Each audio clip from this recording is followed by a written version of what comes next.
Em 1976, a China era, sem exagero nenhum, um dos países mais pobres do planeta. O grande salto adiante, que foi uma campanha lançada por Mao Tse-tung no fim da década de 1950, tudo isso para transformar a China em uma potência industrial quase do dia para a noite. O plano forçou a coletivização agrária e a produção de aço, mas que em vez de trazer bons resultados, acabou com as colheitas todas perdidas. Milhões de camponeses foram retirados de lavouras, a produção agrícola despencou e o país acabou enfrentando uma das maiores fomes da história. Matou entre 15 a 55 milhões de pessoas. A indústria que deveria ser o orgulho da nação produzia aço em pequenos fornos improvisados, mas com uma qualidade tão baixa que muitas vezes não servia nem para fabricar um prego. E para piorar, qualquer um que tentasse mudar esse rumo podia pagar com a própria vida. Durante a Revolução Cultural, era um país economicamente destroçado, politicamente instável e praticamente isolado do mundo inteiro. Foi justamente nesse cenário que um homem de um pouco mais de 1,5 m, recém-saído de um exílio de uma fábrica de tratores, começou uma série de reformas nas 4 próximas décadas, ajudariam a tirar pessoas da pobreza e transformariam a China na segunda maior economia do mundo. Esse homem era Deng Xiaoping. Deng nasceu em 1904 numa província pobre do interior chinês, ainda adolescente, aos 16 anos. Foi para a França por meio de um programa de trabalho e estudo. Só que o dinheiro que deveria sustentá-lo acabou muito rápido. Ele precisou se virar sozinho em um país completamente diferente do dele, da China. Para sobreviver, trabalhou em uma fábrica de borracha fabricando solas de sapato. Passou pela linha de montagem da Renault e também por uma siderúrgica francesa. Foi justamente nesse período, ainda adolescente, vivendo a rotina de um operário na França, que Deng se tornou comunista. E foi também na periferia de Paris que ele participou da fundação de um grupo de jovens comunistas chineses que décadas mais tarde acabaria governando a China. Quando voltou ao país, em 1927, já possuía uma rede de contatos importantes e bastante experiência política. A partir dali, passou cerca de 20 anos em conflitos armados, primeiro na guerra contra o Japão e depois na Guerra Civil Chinesa. Ao longo desse período, construiu a reputação de um organizador extremamente competente e conquistou a confiança dos comandantes que, mais tarde, se tornariam os marechais do exército chinês. Na década de 1960, ele e outros dirigentes começaram a defender as reformas mais pragmáticas, também para tirar a China da miséria. Só que Mao Tse-tung passou a enxergar esse grupo como uma ameaça. Chegou a dizer que Deng era como uma agulha escondida dentro do algodão, macio por fora, mas duro e afiado por dentro. Quando Mao lançou a Revolução Cultural em 66, mobilizou os guardas vermelhos para perseguir qualquer pessoa suspeita de desvio ideológico. Deng foi rotulado como um traidor capitalista. Perdeu todos os cargos que ocupava. Foi humilhado em público, enviado para o interior do país, onde passou a trabalhar em uma fábrica de tratores. A perseguição também atingiu seu filho, que foi jogado do 4º andar de uma universidade pelos guardas vermelhos e ficou paraplégico para o resto da vida. Aos 66 anos, depois de perder praticamente tudo o que tinha construído, qualquer pessoa diria que a carreira política de Deng Xiaoping tinha chegado ao fim. Só que a história tomou outro rumo. Poucos anos depois, com a economia chinesa afundando e boa parte das fábricas sem conseguir produzir como deveriam, o próprio governo percebeu que precisava dele de volta para fazer o país funcionar de novo. Olha só, antes de continuar, se você quer entender como a China realmente toma essas decisões, se inscreve aqui no canal, curte o vídeo se você está aprendendo alguma coisa. Agora vamos voltar ao vídeo, porque essa história ainda vai ficar muito mais interessante. Deng foi chamado do exílio, reorganizou universidades e ajudou a colocar as fábricas novamente em operação. E em pouco tempo voltou a se tornar uma peça indispensável dentro do regime chinês. Mas a estabilidade durou pouco. E em 1976, ele foi novamente afastado do poder pela ala mais radical do Partido Comunista. Ainda naquele ano, Mao Tse-tung morreu. Sem o grande timoneiro e sem um sucessor com a mesma legitimidade histórica, abriu-se um enorme vácuo ali no poder. Nesse cenário, o exército e os veteranos do partido acabaram voltando os olhos para o único homem que reunia 3 características ao mesmo tempo: experiência, uma ampla rede de contatos e um histórico comprovado de resultados. E esse homem era Deng Xiaoping. Curiosamente, quando finalmente assumiu o controle de fato da China, em 78, ele nunca ocupou o cargo de presidente nem de primeiro-ministro. Tecnicamente, era um vice-primeiro-ministro do Conselho do Estado. Mas na prática, porém, era ele quem tomava as principais decisões do país. E foi justamente com essa autoridade, muito mais política do que institucional, que conseguiu aprovar, ainda em 1978, uma das maiores mudanças do rumo da história chinesa. Antes, o foco da política estava na luta de classes, campanhas ideológicas. Com a chegada de Deng, o desenvolvimento econômico passou a ser a prioridade número 1 do país. Deng passou a repetir frases como pobreza não é socialismo, e uma das minhas favoritas, que enriquecer é glorioso. E quando era criticado, ele respondia com uma pergunta simples: de que adianta defender a pureza ideológica se se o povo continua passando fome. Meus amigos, esse recado talvez sirva pra gente aqui no Brasil também. Essa nova forma de pensar ficou resumida na frase que se tornaria a marca de Deng Xiaoping. Não importa se o gato é preto ou branco, o importante é que ele casse o rato. Para ele, a discussão sobre ser comunista ou capitalista era secundária. O que realmente importava era uma pergunta muito simples. O que funciona? Tudo que funcionasse e melhorasse a vida da população deveria ser colocado na prática. Deveria funcionar. A primeira grande prova dessa ideia aconteceu no campo, onde 18 famílias de uma aldeia pobre decidiram, escondidas de todas as autoridades, fazer algo que era proibido pelas regras coletivistas. Eles dividiram as terras da comuna entre si. Cada família continuaria entregando uma parte da produção ao Estado, mas tudo o que produzisse além dessa cota poderia vender livremente. A produção agrícola disparou. Tang percebeu que aquela experiência podia servir de modelo para o país inteiro. E entre 1980 e 81, começou a legalizar e expandir gradualmente o sistema de responsabilidade familiar por toda a zona rural chinesa. Durante o período de 78 a 84, a renda dos camponeses praticamente dobrou e pela primeira vez em muito tempo, a fome deixou de ser uma preocupação para boa parte da população rural. Com a agricultura respondendo bem, Tang levou a mesma lógica para o restante da economia. Em 1980, criou as primeiras zonas econômicas especiais, a área da costa chinesa, onde as regras seriam diferentes do restante do país. Nessas regiões, investidores estrangeiros podiam abrir empresas, havia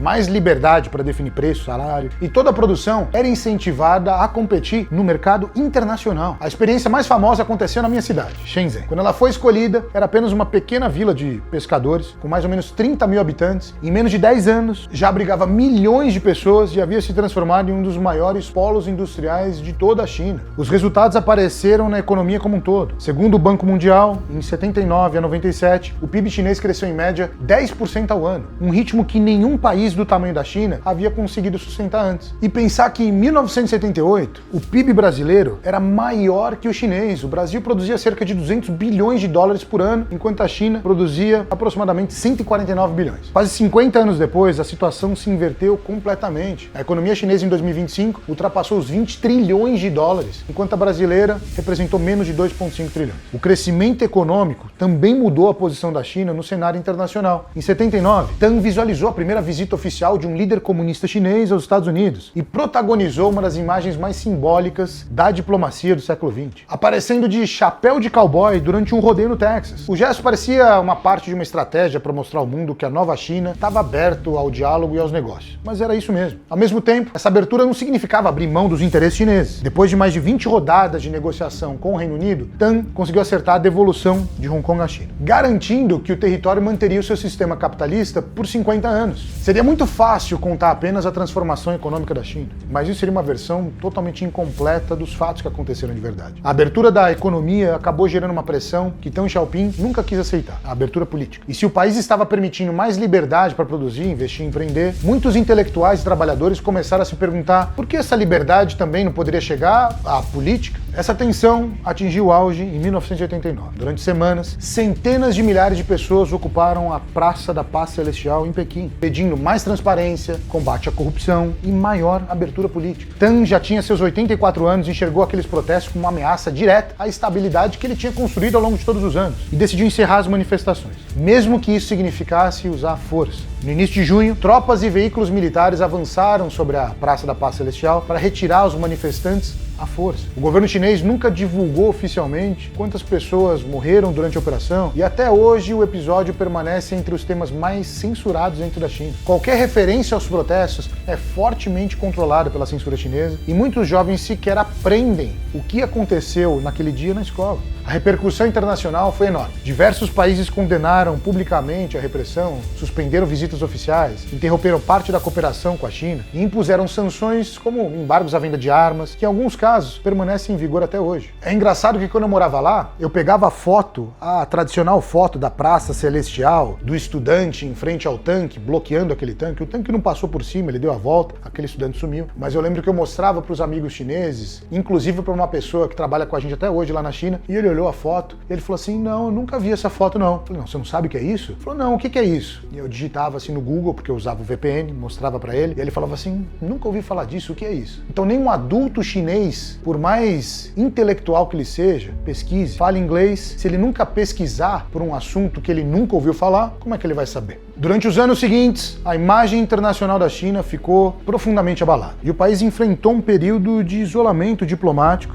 em relação às principais potências ocidentais e os países do mundo. Mas mesmo depois desse episódio, Tang continuou influenciando os rumos da China. Aos poucos, porém, foi se afastando mais da vida pública. Pouco tempo depois, as próprias reformas começaram a perder força. Em 91, a União Soviética entrou em colapso, deixou de existir, e para muitos dirigentes do Partido Comunista Chinês, na visão deles, a abertura econômica e as mudanças políticas podiam acabar enfraquecendo o partido a ponto de colocar em risco sua permanência no poder, como a União Soviética. Diante desse cenário, a ala mais conservadora do partido passou a defender um ritmo muito mais lento para as reformas econômicas. Muitos projetos foram desacelerados. Investidores estrangeiros começaram a demonstrar cautela com a incerteza sobre os rumos que a China ia tomar e o crescimento da economia que estava perdendo força. Foi nesse momento que Deng Xiaoping decidiu fazer sua última grande jogada. Em 92, já com 87 anos, oficialmente aposentado e sem ocupar nenhum cargo no governo, embarcou em uma viagem pelo sul da China para visitar justamente as regiões que haviam prosperado graças às reformas feitas por ele antes. O objetivo era passar uma mensagem, que a abertura econômica estava funcionando e que interromper aquele processo ia significar colocar tudo em risco que o país já havia conquistado. Sem exercer oficialmente o poder, Tang conseguiu fazer aquilo que poucos líderes conseguem depois de deixar o governo. Usou apenas sua autoridade política para convencer o Partido Comunista a retornar a acelerar as reformas econômicas. No ano seguinte, a economia chinesa voltou a crescer acima de 12%. Iniciou uma nova década de crescimento acelerado durante todos os anos 90. Deng Xiaoping morreu então em 97, aos 92 anos, poucos meses antes da devolução definitiva de Hong Kong à China. Mas o legado econômico que deixou impressiona até hoje. Segundo o Banco Mundial, mais de 800 milhões de chineses saíram da pobreza extrema desde o início das reformas de 78. Mais de 70% de toda a redução da pobreza extrema registrada no mundo nesse período. É uma transformação sem precedentes para um único país em tão pouco tempo.